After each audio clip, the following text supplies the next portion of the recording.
Wayside School is Falling Down by Lewis Sacker, and we're going to be reading chapters 10, 11, and 12 today. Chapter 10, Music. Benjamin still hadn't told anybody he wasn't Mark Miller. His grades had never been better. Mark Miller is a lot smarter than Benjamin Nushmut, he thought. When they chose up teams for kickball, he was always the first one picked. Mark Miller is a better kicker than Benjamin Nushmut, he realized. The girls in the class liked him too. Mark Miller is better looking than Benjamin Nushmut, he decided.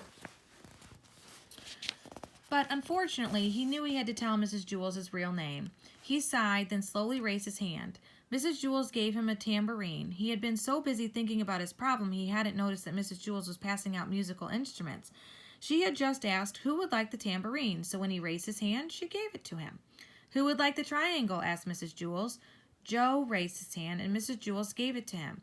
Why is it called a triangle? Asked Joe. I don't know, said Mrs. Jules. Maybe because it's shaped like a triangle, suggested John. No, that can't be it, said Mrs. Jules. Then the tambourine would have to be called a circle. Maybe it was invented by a person named Joe Triangle, said Rondi. That's probably it, said Mrs. Jules. She held up the next instrument. It was a glockenspiel. Who would like the glockenspiel? She asked. Sherry raised her hand. Nobody asked why it was called the glockenspiel. It was obvious. Mrs. Jules gave the bells to Stephen. Why are they called bells? He asked. Nobody knew. Joy got the bongo drums, Todd got the bass drum, and Ginny snared the snare drum. And Leslie got the kettle drum. When they banged on them, it hurt everybody else's eardrums. Mrs. Jules gave one cymbal to Calvin and the other cymbal to BB.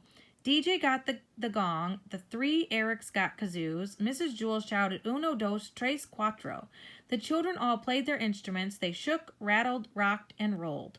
Joy bonged her bongos, DJ gonged his gong, Sherry glockened her glockenspiel, Stephen jingled his bells, Calvin and BB slapped their cymbals together, and Joe's triangle went ting.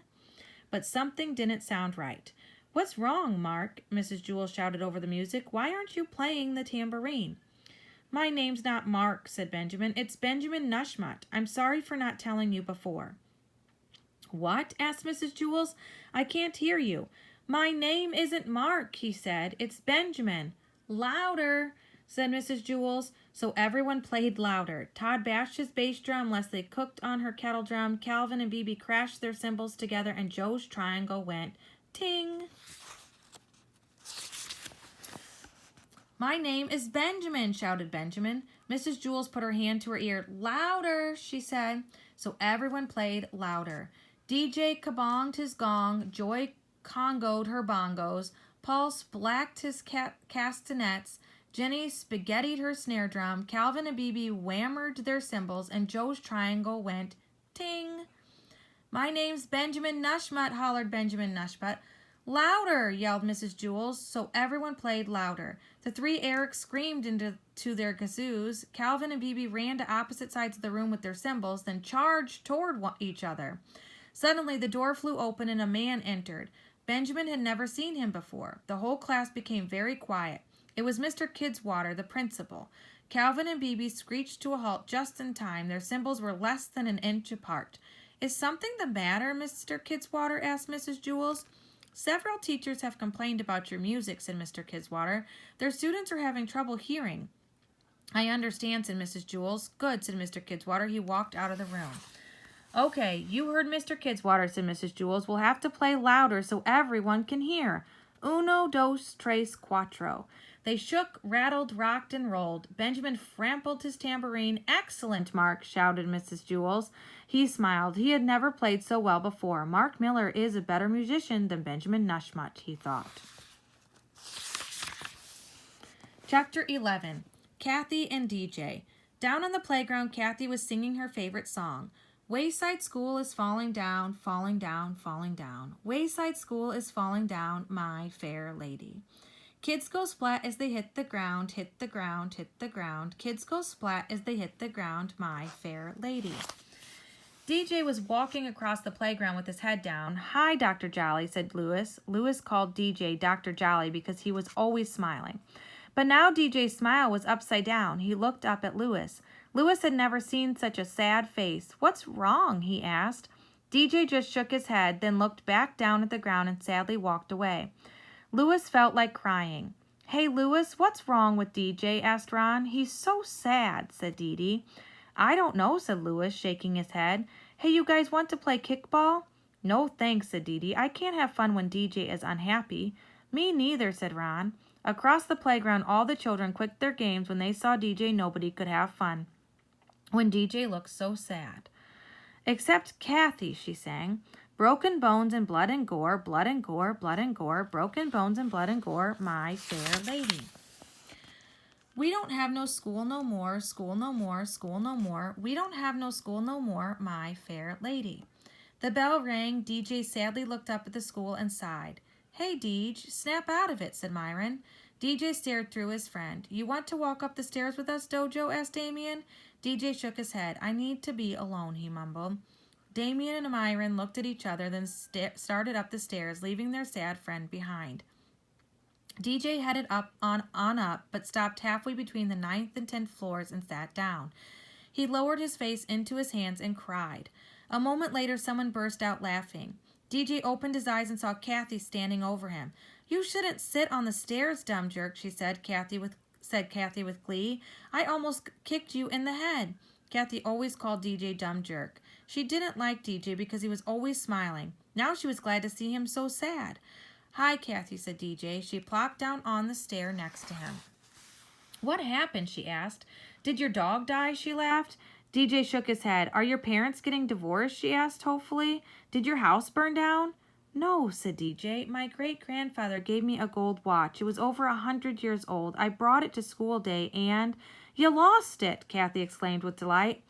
DJ sadly nodded. Kathy laughed. Oh boy, are you going to get in trouble? She rubbed her hands together. Your parents will ground you forever. No, my parents never punish me, said DJ. They know I learn from my mistakes. Oh, said Kathy, a little disappointed, but your great-grandfather will hate you, she said, and he'll never give you another present for the rest of your life, not even for your birthday. No, he loves me no matter what I do, said DJ. He likes people, not things. Again, Kathy was disappointed, but the watch was worth a lot of money, she tried, and you'll have to pay for it out of your allowance. She laughed triumphantly, sure she had gotten him this time. I don't get an allowance, said DJ. I don't like money.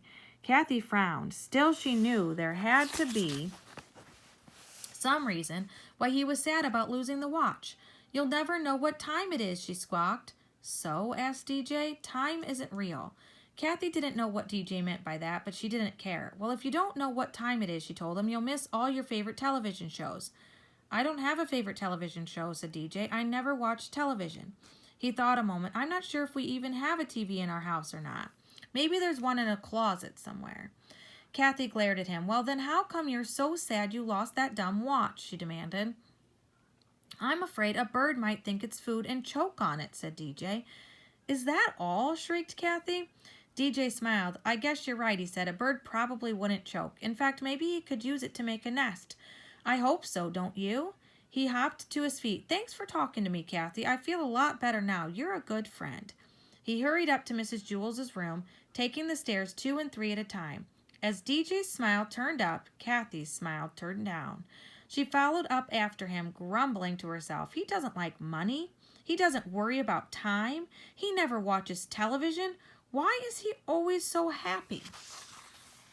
Everyone in Mrs. Jewels's class cheered when they saw DJ enter the room. Kathy walked in behind him, frowning. Mrs. Jewels was getting ready to show a movie. She gave DJ a piece of black construction paper. Hey, look, exclaimed Myron. Oddly found a watch. Oddly, the bird dropped the watch on the windowsill. Kathy couldn't believe it. It's DJ's, she griped. Myron gave the watch to DJ. Here, you can have it, Kathy, said DJ with a big smile. It's worth a lot of money, and this way you won't miss any of your favorite television shows. Kathy took the watch from him and put it around her wrist. It'll probably make my skin turn green, she groused. Mrs. Jewels started the movie projector. Stephen turned off the lights. Damien pulled down the shades. DJ held the piece of black construction paper under his nose because his smile was so bright. Chapter 12. Pencils. Jason borrowed a pencil from Allison. When he gave it back to her, it was full of teeth marks. Allison held the pencil by its point. Yuck, she said. You chewed on it. Jason felt awful. It was very embarrassing to borrow somebody's pencil and then chew on it. Sorry, he said. I didn't do it on purpose. You can keep it, said Allison. She dropped the pencil on Jason's desk, then raised her hand. Mrs. Jules, can I go to the bathroom? I have to wash my hands. Jason slobbered all over my pencil. Everybody laughed. Jason turned red. I'm sorry, Allison, he said. I know it's a disgusting habit. I just can't help it. Don't let Jason touch any of my books, said Allison as she headed out of the room. He might eat them. Everybody laughed again. Here, you can eat my book, Jason, said Todd. I don't like it anyway. Mrs. Jules made Todd write his name on the blackboard under the word discipline. Jason was so mad at himself he broke the chewed-up pencil to bits. That wasn't a smart thing to do. Everybody take out a pencil and a piece of paper, said Mrs. Jules. It's time for our spelling test. Jason slapped himself on the forehead. I'm so stupid, he thought. Rondi, may I borrow a pencil, please, he asked. Rondi made a face. All my pencils are new, she said. How do I know you won't eat it? I won't, said Jason. I promise.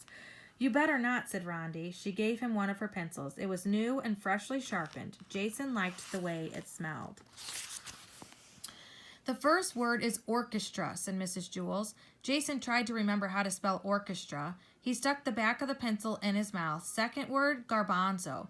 Jason chewed on the eraser. When the spelling test was over, Rondi's pencil was worse than Allison's. Jason looked at it in horror. He didn't even remember chewing on it. Oh no, he thought. What am I going to do? He stuck it inside his desk. Jason, may I have my pencil back, please? Asked Rondi. What pencil? Asked Jason. The one I lent you, said Rondi. Jason opened his desk and pretended to look for it. I don't know where it is, he said. Mrs. Jules, Jason stole my pencil, called Rondi. Jason, give Rondi back her pencil, said Mrs. Jules. He gave it to her. You chewed on it, exclaimed Rondi. Everyone laughed. No, I didn't, said Jason. Those are your teeth marks. How can they be my teeth marks? Asked Rondi. She smiled. She was missing her 2 front teeth. So, said Jason, you don't chew pencils with your front teeth. You chew them with your back teeth. How do you know? Asked Rondi. Said Jason. Mrs. Jules made Jason write his name on the board under the word discipline because he chewed Rondi's pencil, then lied about it. And try not to eat the chalk, she said. Everyone laughed. Rondi threw the chewed-up pencil out the window. It hit Lewis on the head. Mrs. Jules gave Damien a stack of worksheets and asked him to pass them out. They contained arithmetic problems. Jason had to borrow another pencil. Allison, may I borrow another pencil, please? He asked. Eat my socks, said Allison. That wasn't such a bad idea, Jason realized. If he stuffed a sock in his mouth, he wouldn't be able to chew a pencil. Myron looked at his worksheet. I don't feel like doing this stuff, he said. Here, Jason, you can have my pencil. Thanks, Myron, said Jason. I promised not to chew on it. He hoped he'd be able to keep his promise. He thought about asking Mrs. Jules for a Tootsie Roll Pop. If I'm sucking on that, I won't chew Myron's pencil. And a Tootsie Roll Pop would probably taste better than Allison's socks. He didn't know for sure because he had never tasted Allison's socks. But before he could ask Mrs. Jules called him. Jason, will you come here for a moment, she said. I think I know how to keep you from chewing pencils. Jason smiled as he walked to her desk. I like the purple ones, he told her. But Mrs. Jules didn't give him a Tootsie Roll Pop. Instead, she taped his mouth shut with heavy-duty masking tape. She had to use a lot of tape because Jason had the second biggest mouth in the class. There, she said. Jason started back to his seat. Aren't you even going to say thank you? Asked Mrs. Jules. Mm-hmm, said Jason. You're welcome, said Mrs. Jules. Hey, Jason, teased Allison, you look like a mummy. Don't sneeze, said Rondi. You'll blow your head off. They both laughed. Said Jason. Jason said back to them. It was a very bad thing to say. He wasn't supposed to use words like that. You better not pull the tape off, said Rondi. You might rip off your lips. They both laughed again. Jason had never been more embarrassed in his whole life. His ears burned as he set to work on the arithmetic problems. They were tough problems. Several times the pencil crashed against the tape, but the tape held firm. Mrs. Jules was very proud of herself. Not only did the tape protect Myron's pencil, but Mrs. Jules also noticed that Jason was quieter than he'd ever been. I should tape all their mouths shut, she thought. Then they'd all be so nice and quiet. It was such a good idea, she wondered why no other teacher had ever thought of it.